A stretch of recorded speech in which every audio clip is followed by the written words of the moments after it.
Hello, my name's Leah Taylor. I'm a mesothelioma nurse specialist based in the northeast of England and team leader at Mesothelioma UK.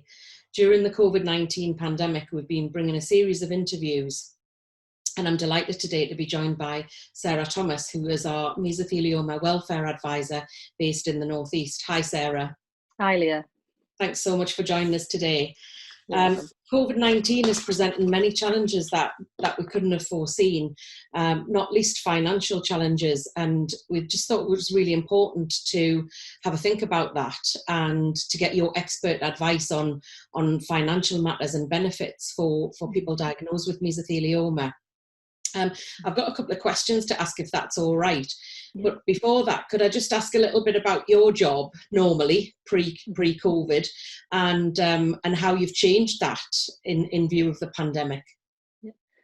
Yeah, sure. So pre-COVID, I would usually spend a lot of time traveling, visiting clients, helping them apply for benefits, government lump sum compensation, and associated benefits that they might be entitled to, and that involved travelling across the whole of the northeast of England.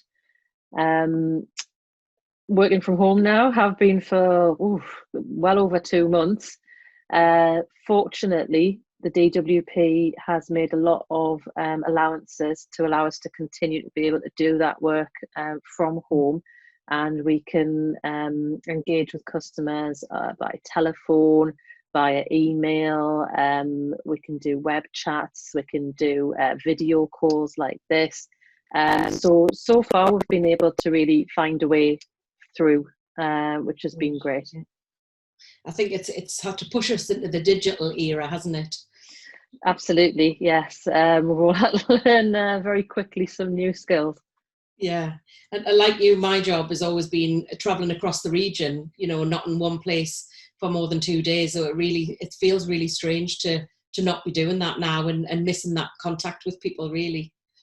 Yeah, I don't think I've filled the car up for about 2 months. So I've definitely noticed that it isn't the same, as there is something lacking when you can't do the face-to-face, especially when we're explaining such complicated issues. But I think everybody's doing a great job in trying to really make the most of the situation. Yeah. So in terms of that benefit side of it, Sarah, can you give us a little insight? Obviously, there might be people, listening who haven't applied for benefits or have just been newly diagnosed. Can you give us a little brief insight into what sort of benefits might be available for someone with mesothelioma? Yeah, sure. It's the situation is always, we need to take individuals into account and look very carefully. But there's different layers of benefits and different types. And mesothelioma is quite a unique situation in that you qualify for quite a wide breadth of benefits. Most people with mesothelioma will find that they qualify for industrial injuries disablement benefit. And potentially a lump sum payment from the government as well, if their exposure to asbestos was within the UK and within their employment in the UK. Now that benefit, how much money you do or don't already have is completely irrelevant. A lot of people think these benefits are means tested and you have to have an income below a certain amount, but that's not the case with all the benefits. So initially we'll be looking to apply for industrial injuries. If you have mesothelioma, you automatically get the high rate, which is £182 a week. So we're talking significant amount of money here. Lump sum payments as well. And also most people qualify for either attendance allowance or personal independence payment. Depends on your age. If you're over state pension age, it's attendance allowance. If you're under state pension age, it's personal independence payment. So those payments can be anything from £89 a week upwards of £130, £140 a week, depending on your personal circumstances. Again, how much money you currently do or don't have is irrelevant in that case. So it's very important to get quality benefits advice. You will find that most people who deal with benefits will be au fait with things like personal independence payment and attendance allowance. But when you get into the areas of industrial injuries, then it does become more specialised. Yeah, sure. Yeah. I think, as you say, people are sometimes worried about what they've got in the bank and whether that will impact on things. And as you say, it's really important that people get that advice. And it is, it's really significant amounts of money, isn't it? And we know that living with cancer comes with costs, really hidden costs. Absolutely. That, even if it's just traveling to the hospital, or your appetites change, so they buy in different foods, it's really hidden costs. So it's so important for people to know what they're entitled to, isn't it? Absolutely. And I would say that my job and our job is to really let you know what you're entitled to. Whether you then want to go ahead and make the claim is entirely up to you, but ideally that you have all the information and you can make an informed decision. Yeah, that's great. I've had some people say to me, kind of at this point in time with the coronavirus, is it worth me applying, because will they get processed? Will I just be waiting? Should I just wait till it's over? What would your advice be there? Yeah, absolutely. Go ahead and apply. I know there's a lot in the media about delays and setbacks and things have all changed. There has been a huge amount of change in the benefit system in the last couple of months, but mesothelioma cases are prioritised and they are still getting processed. And personally, I haven't experienced any noticeable delays in these cases being processed. So they are still seen as a top priority, and you absolutely should go ahead. Some of the benefits, they're paid from the day when they get the application form. So it is important to get that form in. Even if the form does take a little longer to be processed, it will be backdated to the date that they received it. Yeah, so it's don't delay, really, isn't it? No, definitely not. Definitely not. Mm-hmm. Right, thank you. We've heard a load of different terminology that, distancing, social isolation, all of these kind of things, and this furloughing, all these terms that would not really come across that are now part of daily life. Can you explain briefly what to be furloughed means? Yeah, absolutely. So the term furloughing, it's something, its formal name is the Coronavirus Job Retention Scheme. That's the formal name, but everybody's referring to it as being furloughed. So being furloughed means that you are still employed by your employer. However, you are being paid to stay off work. In most instances, this is for companies and businesses who can't carry out their normal part of work, so things like bars, restaurants, hotels, certain factories and things like that. So people who can't go to those workplaces either because the government's told them they can't operate, or because it's not safe to work there. If you're being furloughed, the government will pay 80% of your wages up to a maximum of £2,500 per month. Mm-hmm. It's then at your employer's discretion whether they pay the remaining 20% or not.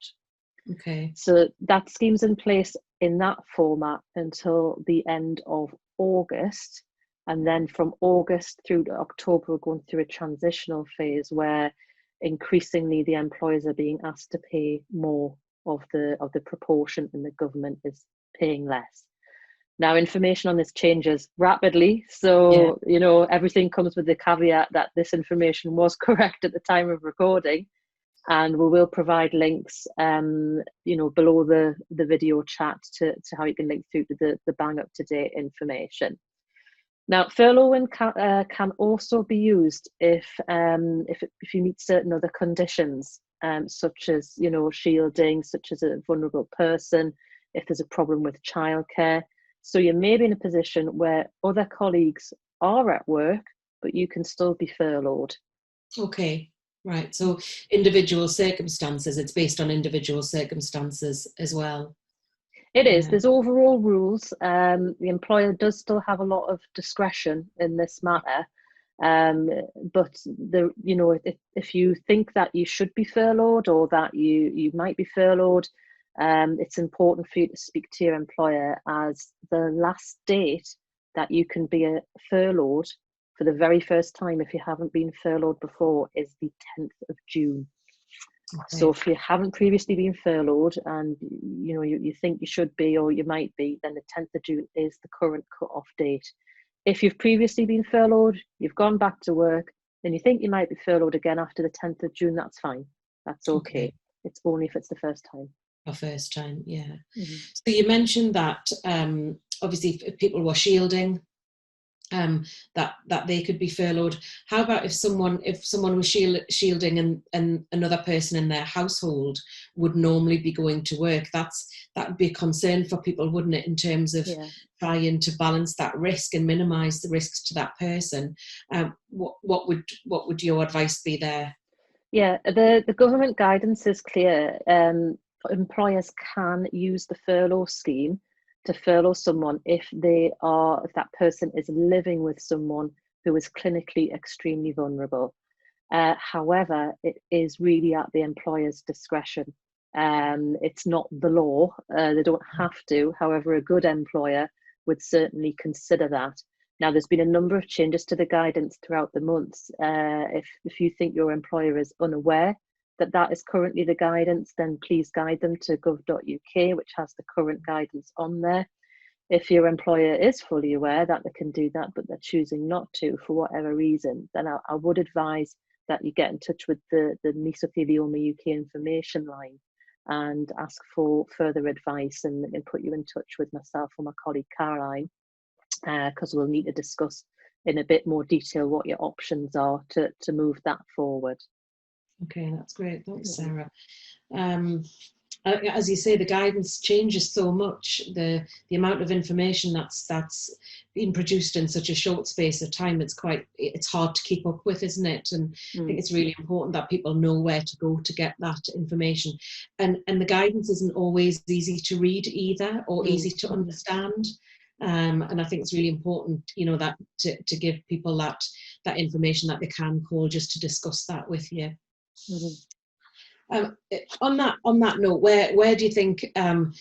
Obviously, we're in a bit of a strange time because some of the lockdown rules are being eased, but some people are still shielding. Where can people go to find the latest information on shielding to keep themselves up to date?